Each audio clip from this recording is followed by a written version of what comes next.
বিলু, তোমার পড়তে ভালো লাগে না? খুব খারাপ লাগে?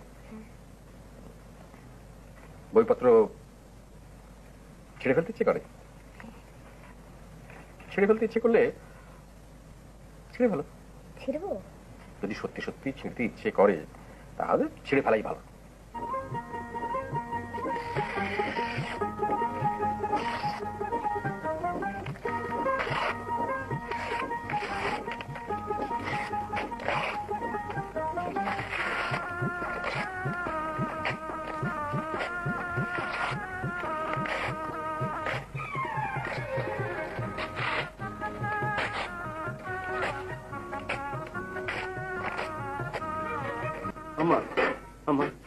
সর্বনাশ হয়েছে। ওই বিলু আবার সমানে বই খাতা ছিটাছে আর মাস্টার মজা পায় আসতেছে। কি বললি?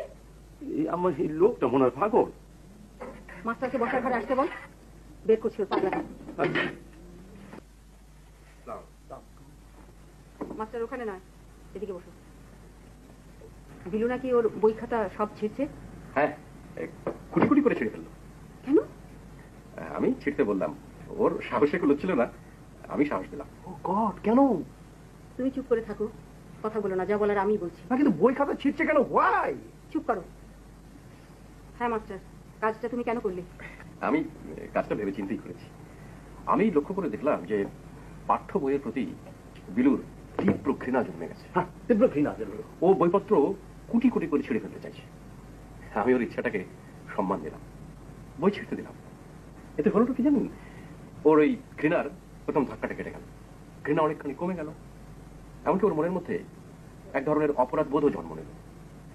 এখন আমি ওকে নতুন করে বইপত্র কিনে দেবো, ও আবার নতুন করে লেখাপড়া শুরু করবে, আবার আগ্রহ ফিরে পাবে।